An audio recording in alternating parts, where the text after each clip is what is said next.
فیا ایھا الناس، ہم مہدوی مصدق ہونے کے ناطے ہم نے کل مہدی موعود علیہ السلام کے فیوض اور برکات بحر عام سے استفادہ حاصل کیا، اور یہ ہمارا اولین فرض تھا جو ہم نے ادا کیا۔ اس کے بعد آج آپ کا عرس مبارک ہے، لہٰذا اس سلسلے میں آئیے ہم مہدی موعود علیہ السلام کے خلیفۃ اللہ ہونے کی پیشین گوئیاں اور آپ کے مہدی موعود ہونے کا ثبوت بھی دیکھتے چلیں۔ کسی نبی یا خلیفۃ اللہ کے بارے میں پیشین گوئیاں جو بتلائی جاتی ہیں، جو آنے والے نبی یا خلیفۃ اللہ ہوتے ہیں ان کے بارے میں، وہ پیشین گوئیاں یا نشانیاں بھی ایک طرح سے اللہ تعالیٰ کی جانب سے انسان کے لیے امتحان ہے، اور اللہ تعالیٰ کی جانب سے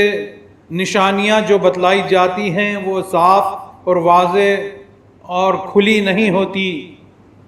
اگر ایسا نہ ہوتا تو نبی کریم صلی اللہ علیہ وسلم کے تعلق سے بھی آپ سے پہلے کی اگلی کتابوں میں آپ صلی اللہ علیہ وسلم کا نام، پیدائش کا مقام، آپ کے ماں باپ کے نام صاف طور پر کھلے الفاظ میں بیان کر دیے جاتے تو سب کے سب محمد صلی اللہ علیہ وسلم پر ایمان لے آتے۔ کسی کے لیے آپ صلی اللہ علیہ وسلم کی نبوت کو قبول کرنا مشکل نہ ہوتا، اور کوئی آپ صلی اللہ علیہ وسلم کے نبی ہونے کا انکار ہی نہ کرتا۔ اسی طرح مہدی موعود علیہ السلام کے تعلق سے بھی نشانیاں بتلا کر اللہ نے اس کے ایمان کو آزمایا ہے، مومن بندوں کے ایمان کو، کہ کیا وہ مومن بندہ اس امتحان میں کامیاب ہوتا ہے یا نہیں۔ مہدی موعود علیہ السلام کی بتلائی ہوئی نشانیوں کے مطابق آپ علیہ السلام پر سچے دل سے ایمان لانا اور اعتقاد رکھنا بھی ایک طرح سے اجتہاد ہے۔ اسی طرح یہ بات واضح ہو گئی کہ قرآن میں بھی مہدی موعود علیہ السلام کے بارے میں چھپی ہوئی نشانیاں ضرور موجود ہیں، قرآن میں بھی موجود ہیں، ورنہ یہ بات کہ قرآن میں مہدی کا ذکر نہیں، یہ بالکل نادانی کی بات ہے، کیونکہ قرآن میں اللہ نے صاف فرما دیا کہ ہم نے آپ پر ایسی کتاب اتاری ہے جس میں ہر چیز کا بیان موجود ہے۔ اس آیت کے ترجمے سے یہ بات ثابت ہوتی ہے کہ مہدی موعود علیہ السلام کا بھی ذکر قرآن میں موجود ہے۔ اگر کوئی انسان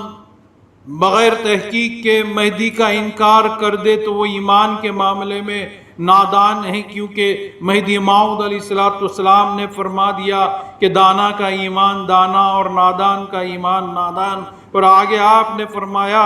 کہ یہاں کا بینا وہاں کا بینا، یعنی اس دنیا کا دیکھنے والا آخرت کا بھی دیکھنے والا، اور یہاں کا اندھا وہاں کا اندھا۔ اللہ تعالیٰ نے نبی کریم صلی اللہ علیہ وسلم کو قرآن میں حکم دیا کہ قل ھذہ سبیلی، کہہ دو اے محمد صلی اللہ علیہ وسلم کہ یہ میرا راستہ ہے، ادعو الی اللہ، یعنی میں بلاتا ہوں اللہ کی طرف، انا ومن اتبعنی، یعنی میں اور میرا تابع جو ہوگا وہ بھی اللہ کی طرف بلائے گا۔ حضرات، اللہ کی طرف بلانے والی محمد صلی اللہ علیہ وسلم کی ذات کو اللہ نے تمام خطاؤں سے معصوم بنایا ہے۔ وہی شخصیت اللہ کی طرف بلا سکتی ہے جو تمام خطاؤں سے معصوم ہو۔ جس طرح اللہ کی طرف بلانے والے کے لیے رسول صلی اللہ علیہ وسلم جو ہیں ان سے خطا نہ ہوگی، اس طرح من اتبعنی یعنی میرا تابع، اس سے بھی خطا نہ ہونی چاہیے۔ میری اتباع کرنے والے سے بھی خطا نہ ہوگی، اور رسول صلی اللہ علیہ وسلم نے فرمایا کہ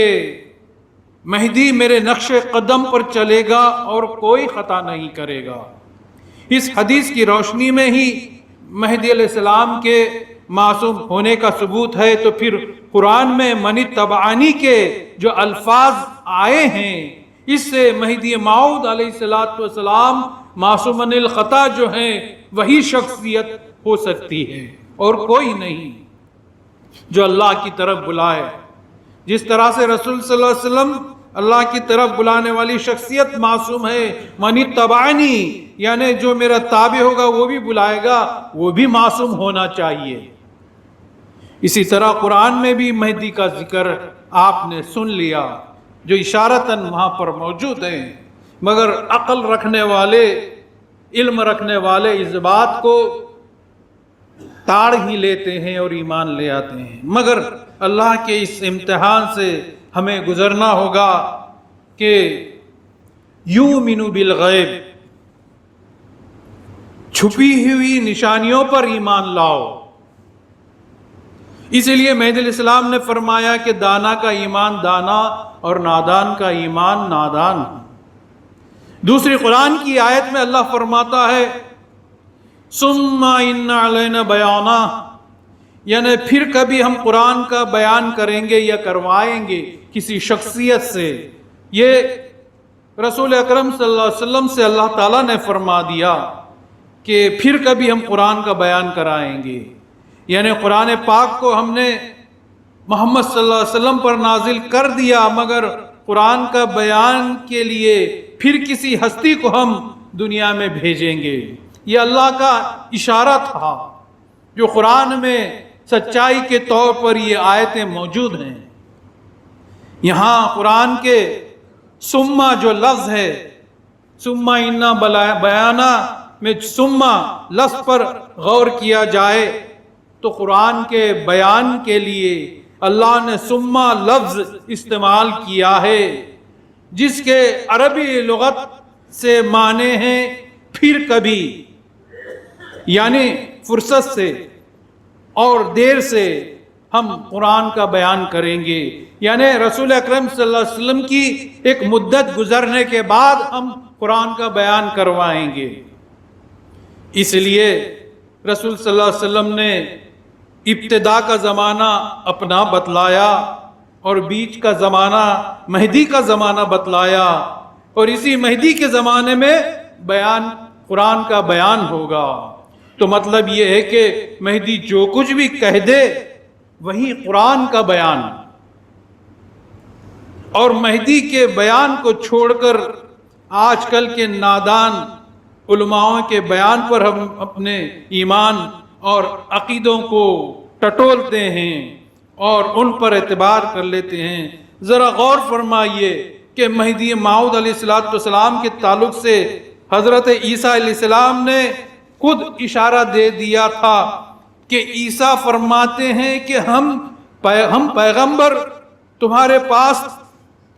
تنزیل لاتے ہیں، یعنی اللہ کی جو کچھ آیتیں نازل ہوتی ہیں